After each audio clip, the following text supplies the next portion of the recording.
both shoulders in.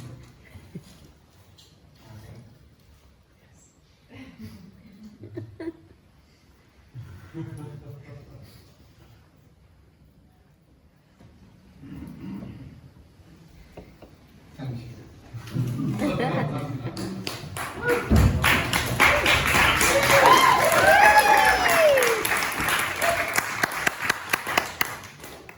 Now it is a lively applause, but I don't trust it. I think because it's rather packed in here, and it's January, we feel quite protected with our coats and our scarves and our mittens. So I think we should scream. Enough! For I am here to cure you of your freedom. And by this, I do not mean to subject you to other people's rules. For even Clark Gable could enable a stable wooden table. But as a table, you must implement on yourself rules by which you may live, and therefore legs by which you may stand. For with chains of your own making, you really have nothing to lose or loosen. But nevertheless, there are still some of you who believe that labour is not just a physical thing or an emotional thing, but a virtue, something that warrants praise, or at worst, compensation. But I think the only thing that labouring gets you is explaining and complaining, and that is hardly entertaining.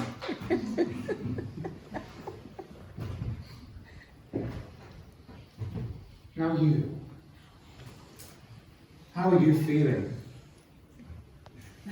Speak up. Yes, well, I have already told you that actresses should never get sick. So stop coughing at the back. No actress coughs. They don't sneeze, they don't get sick, they don't get tired, they don't yawn, they don't chew gum. Actresses belong to a different class of people. They don't give in. They hold themselves together, discipline themselves, take care of themselves. They don't succumb to middle-class marriage fatigue.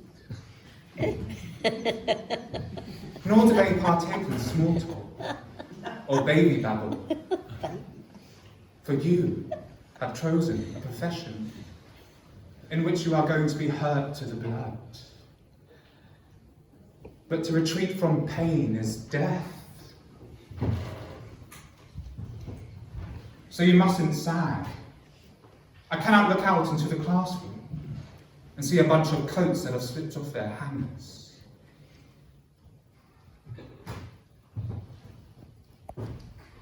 Now you. Yes, you. Shake my hand. Now tell them what you have done. Speak up. Nothing. Good.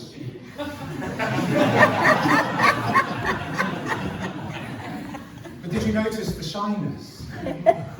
Why? As an actress, you are an object. You're all objects. You're all material. You're all material. As actresses, we have to transcend the class structure. We are workers, but we are not working class. Some of us are from the wealthier backgrounds. And looking around, I see there are a few. But no, most of us are from middle-class families. But we have to free ourselves from the prejudices and the conventions of the middle-class mind. Now I can see, even by the way that you are sitting there, that the promise that middle-class family life held up to you has let you down. Jesus knew this. He rejected the claims of family life, though they existed in his day in a very marked form. Who is my mother? Who is my brother? He said when they wished to see him. And when one of his followers asked leave to bury his own father, let the dead bury the dead, he would allow no claim whatsoever to be made upon his personality. For he belonged to a self-elected class of people. And so, if anything, as actresses, we should identify ourselves with the aristocracy. The aristocratic class has been disinherited by the modern world. The aristocratic class once played a very decisive role in the running of the world, when the world accepted his right to dominate them. The banishment of the ruling classes has helped the masses, but it has hurt the theatre.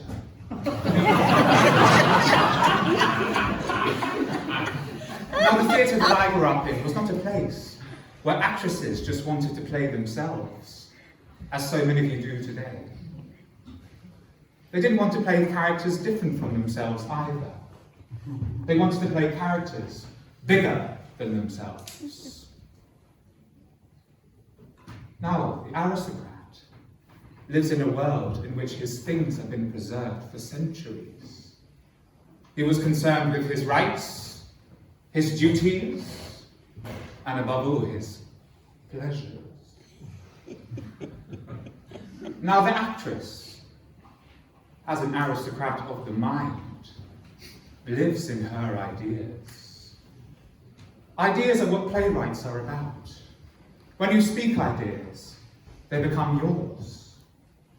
So you must give up your right to speak in your own personal wobbly rhythm. You see, personal experience is a most vicious and limited circle. And a lot of what passes for acting nowadays is no more than finding yourself in some character. But you can't stitch together a character based upon a personal trauma. For example, that time when your pet rabbit died, or that other time when you visited your terminally ill grandmother, and then she didn't die. You may have been corrupted into thinking that you are important. But you have to realise, right from the outset, that Hamlet was not a guy like you.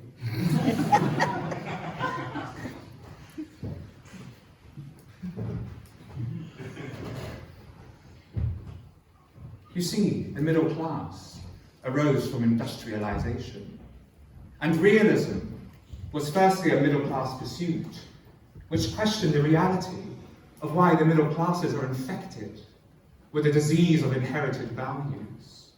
That is, values received through gossip, through the family, through the church, through education, and through government.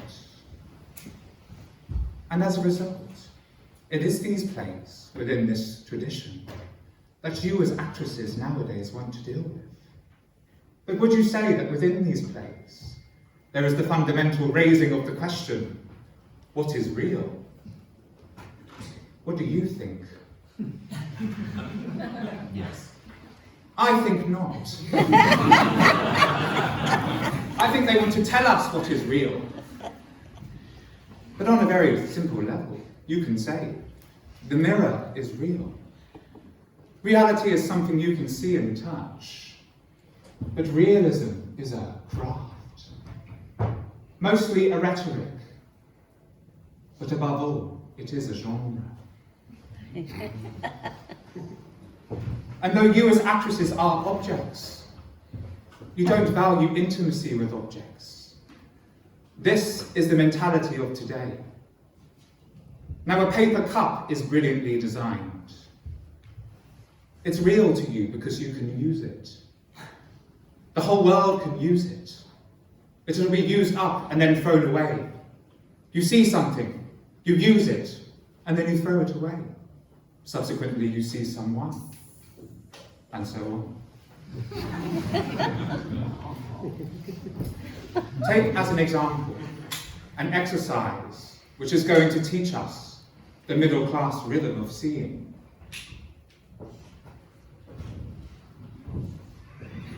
You. What is that? And what do you do with it? Great, no emotional connection. Now you. What is this? And what do you do with it? Just a rapid recognition of things.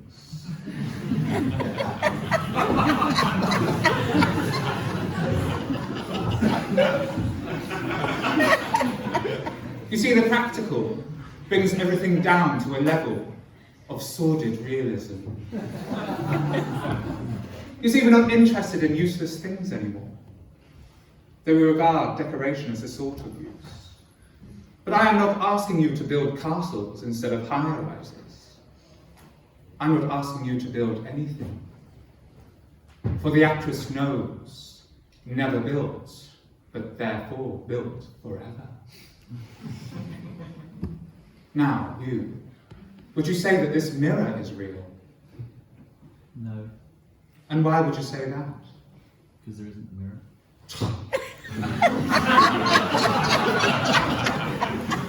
Well, the exercises by which the technique is developed may strike you as wooden. But they are only as wooden as you want to make them. They point to something larger. Either you respect each exercise as if it were the opening night at La Scala, or the opening night at La Scala will be no more than an exercise. But I'm afraid we live in a world that celebrates smallness.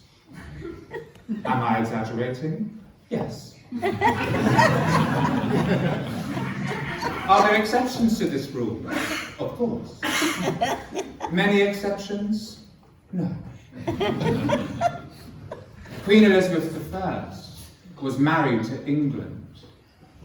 The actress, Miss Tallulah Bankhead, lived in sin with it for 8 hilarious years. The time, the country, and the women were made for each other.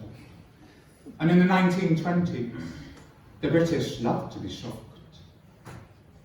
During this time, Miss Bankhead was in a thriller, and when the curtain went up, there was a corpse on the stage. But as it was Miss Bankhead's first entrance, there was wild applause. And so she stepped over the corpse, came down to the footlights and said, "Thank you, darling." She then stepped back over the corpse and said, "Ah!"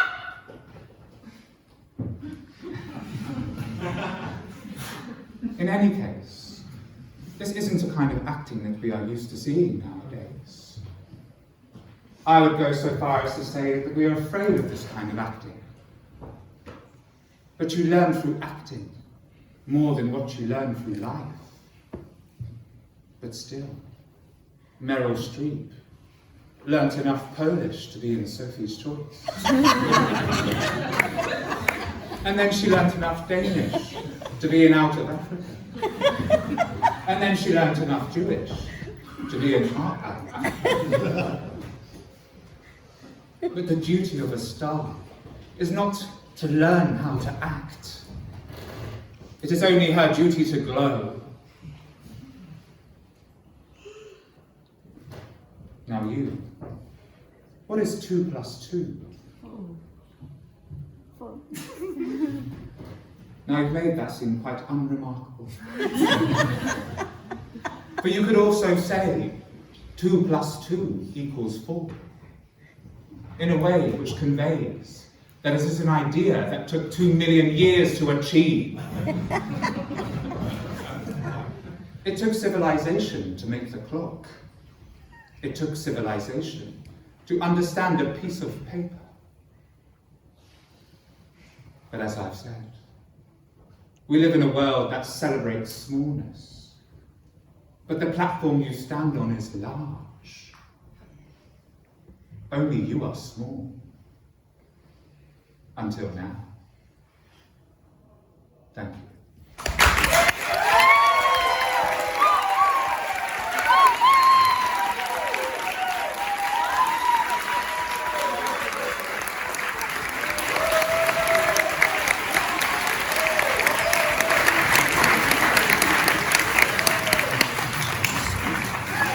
Thank you.